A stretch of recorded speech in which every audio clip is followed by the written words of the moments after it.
السلام عليكم، ازي حضراتكم؟ عاملين ايه؟ فيديو جديد مع بعض، فيديوهاتنا ازاي تشطب شقتك. محل ربنا اكرمني طبعا، محل ابو الاسعاد، واحد من طبعا معروف جدا في بورسعيد، البورسعيديه عارفينه، من اشهر محلات الملابس الرياضيه في بورسعيد. فربنا اكرمني، ده محل تاني ليهم في 23 قدام جامع لطفي. ده محل ملابس كاجوال. طبعا كان قابلنا كذا تحدي. اولا كان المحل زي ما حضراتكم شايفين المساحه صغيره، بجانب ان المحل طبعا عايز اقدم فيه معروضات كتير. كان عندي مشكله طبعا قابلتني في موضوع السقف كان البيت قديم شويه، فالسقف عندي فيه اصلاحات وفيه حاجات، والسقف ارتفاع زي ما حضراتكم شايفين واطي جدا.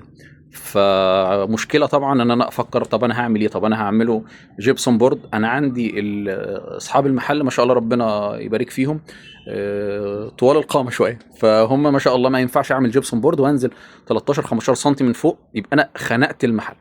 فلجأنا طبعا للحيله الديكوريه المعروفه، ان اشتغلت طبعا على الارتفيشال ديزاين، بحيث المعروضات تكون كلها بالستايل الارتفيشال، بجانب ان المكان نفسه خليت طبعا في تركه ديكوريه في علم الالوان، ان كل ما انا اخلي اللون اغمق الديفوهات هتقل، وكل ما اخليه مط الديفوهات هتقل. فاحسن حاجه اداري بيها عيوب السقف بعد ما ترمم طبعا، ومن غير ما نعمل فيه اي مشكله، ان يكون اسود مط، هيداري كل حاجه عندنا. بعد كده جينا طبعا الجزء ده الاخير، كان لازم طبعا المكان نعمله بروفا شيك، وبنفس الوقت تعمل ما تاخدش مساحه. فلجأنا للجزء الفكره الكيرفد عندنا، بحيث المكان يكون كيرفد، وعملنا المرايه تكون بنفس الاسلوب اللي حضراتكم شايفينه، ليد تاتش برضو، وتكون كيرفد بحيث انها تعمل نفس الافكت بتاع المكان، وتبقى في نفس، تعمل ماتشنج مع الشغل بتاعي.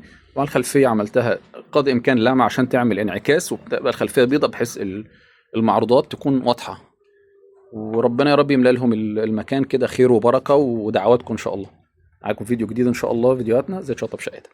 السلام عليكم.